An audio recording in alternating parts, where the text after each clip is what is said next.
Hey there YouTube, welcome back to another black powder update. 2nd Battalion done for the 2nd Brigade of the 3rd Netherlands. These chaps are front rank, and let's give you the blurb. So these guys are the 3rd Belgian Line. They numbered 624 men, and they're commanded by a Lieutenant Colonel E.P. L'Honneur. So without further ado, let's go over a little bit of a zoom in. Now these chaps I've had in for quite a while. I think I picked them up during the last Grip and Beast sort of sale thing, where you could pick up like battalions for like £23 rather than 32. So I've had these guys sitting around a fair while.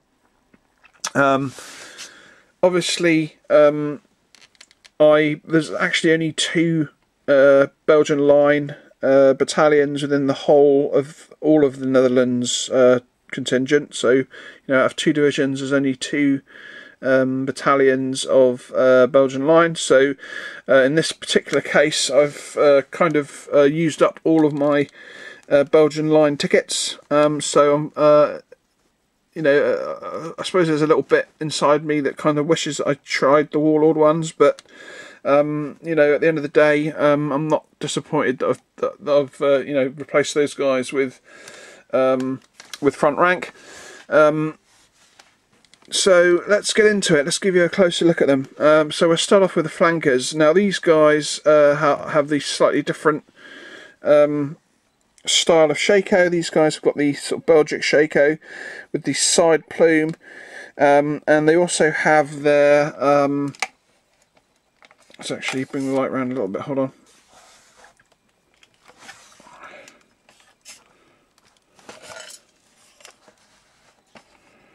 There we go, that's a good look. So here we have, yeah, like I was saying, these guys have their grenadiers and their light company, denoted by the red plumes and the green plumes and cordage, but basically these guys are still called flankers. The front rank likes to do them with the sobriquets. I'm not 100% sure if the Belgians still use sobriquets at this point, but it's possible. And to tell the truth, it probably wouldn't surprise me. We have the French backpacks, obviously, and everything else is kind of British issued with a normal sort of blue jacket. Although from artwork and stuff, I kind of made my Belgian troop, or at least this particular unit, I might well go back and do a little bit of touch up on my previous Belgian Line unit too. That I've decided to make although it doesn't actually show up on camera that well, the blue that I've used for these guys is much darker than the blue that I use for Dutch, and I thought that would be another good way of denoting them as being just a little bit different. So I used the Vallejo dark sea blue as the base of their uniform, rather than the imperial blue that I use for the Dutch and so on. So yeah, that's the 1st company of flankers. These guys have obviously got the vertical stripes on their puffs, and other than that, they're basically the same as the line troops, apart from obviously the sobriquets in this case, but they still have their British water bottles. So that is the 1st company of flankers, and we have the 4th company. Obviously these guys are line, basic fusiliers. You can see that they have the white cordage and white plumes, and just 4 bog standard front rank troops. Obviously these guys don't have the sobriquets, they have their normal bayonets. So that is the 4th company. Next up, the light company of flankers. Now in this particular case I've decided to put the bugler in again. These particular packs, you get a drummer and a bugler. I think that's because they're meant to be like dual purpose. You can use them, well, supposedly use them as Belgian Jaegers, although, like I say in my last video, there's I don't think that the actual shakos are correct for these guys. I think they had the same style of headwear as the Dutch Jaeger, with the pom-pom in the middle of the shako, and I think it's just a figure thing, having the Belgian style shako in place of the Dutch, which is obviously, I think that's the stovepipe, aren't they? And of course these are Belgic. So that is the light company of flankers. Obviously they've got the green pom-poms.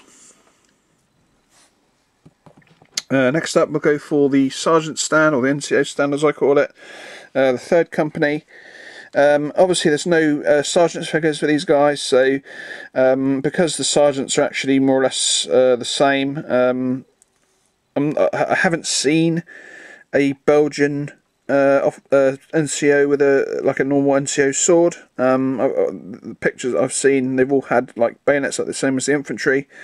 But of course I always give my NCOs white gloves to denote them, and of course he has got the sergeant rank. Now something else I'm a little bit unsure about is that they on the St. John site, they have their sergeants denoted with one stripe, and they have their corporals denoted with two stripes, which is really odd, because it should really be the other way around. It should be like one stripe for a corporal and two stripes for a sergeant.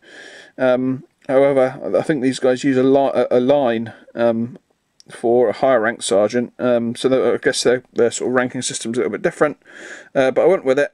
So the sergeants have got one stripes, corporals have got two, and strangely enough there's actually a corporal in that same unit. Now this guy was another sort of incorrect positioned guy. He should have really been in one of the other companies, but he just by complete fluke. Basically what happened was I basically got I got a base of infantry mixed up, and I managed to save them by having a particular figure. I think it was actually this particular guy here, the sergeant, was on the wrong. I think he was originally going to be put onto the wrong base, but let's have a look. He is on the correct base now, so perhaps it was this guy or something. But something happened, and I ended up having to bring in another figure from another base to make sure he's on the correct base, and somehow this guy ended up on this particular stand. I'm not really too sure exactly what happened, but I remember something went wrong, and I ended up having to swap some figures around because I'd already stuck figures down onto the wrong base. But obviously it couldn't have been that serious. It must have just been between the 4th company and the 3rd. So yeah, they did end up on the correct stand, but obviously this chap should have really been in the 4th company. So that is the NCO stand. Then we'll go for the musician stand. Obviously the drummer for these boys. The same sort of red and blue triangle design on the drum. Sometimes a little bit of white in between the two triangles. Not massively complicated to do, but it can. You have to keep checking back on artwork to make sure you're getting the triangles the right way around, because a couple of times I made the mistake and had to go back over and start again. But yeah, basic. I mean, the only thing that I can sort of complain about with these front rank figures is that they're all sort of basically the same figure.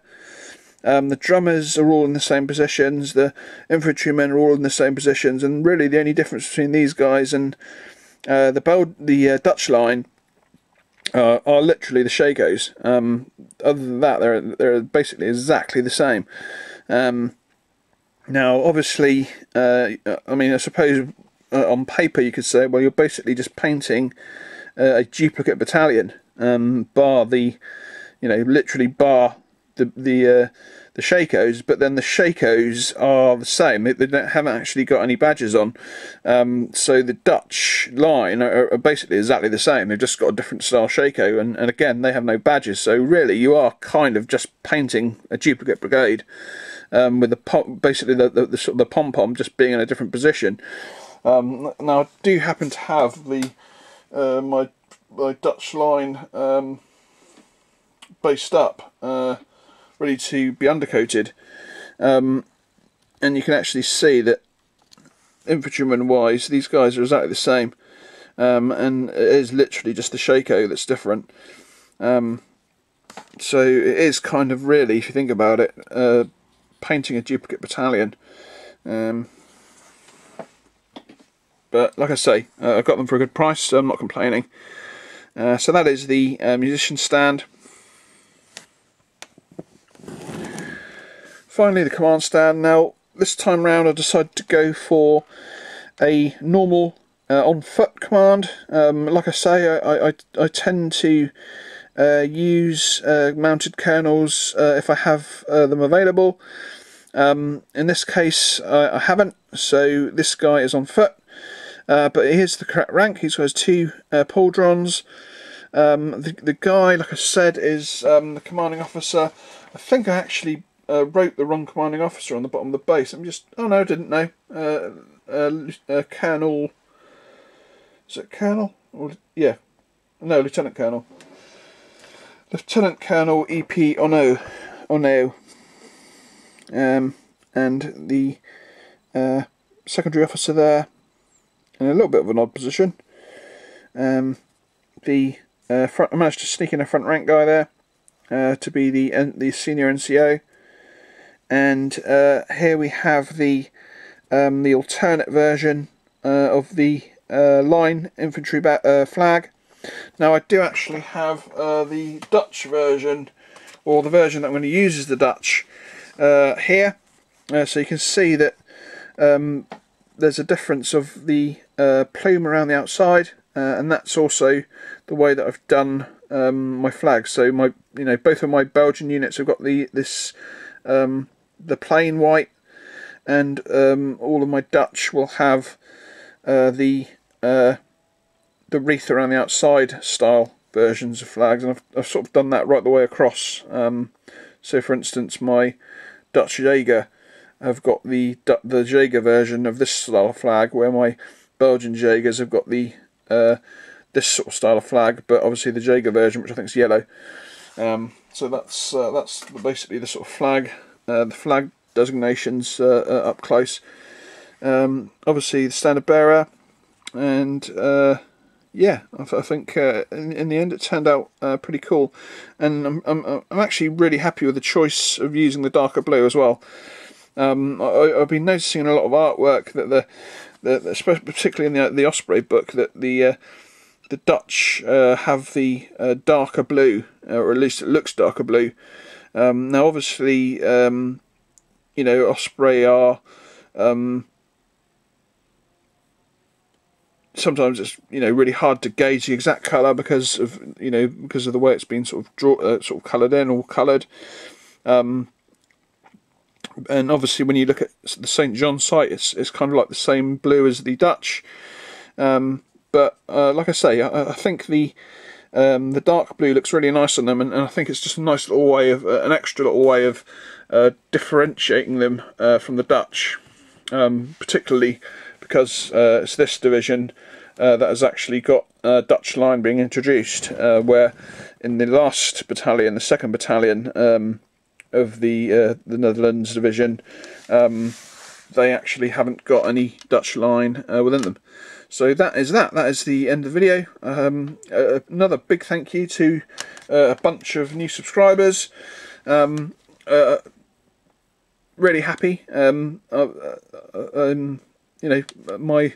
My ultimate dream of beating my mate's Blu-ray channel is getting closer. I think now I think he's basically like 120 ahead of me now, which is amazing because I never thought I'd get anywhere near him. So just to, you know, it's I mean, it still sounds you know, quite an impossible task to get another sort of 120, but I will certainly be celebrating the day when I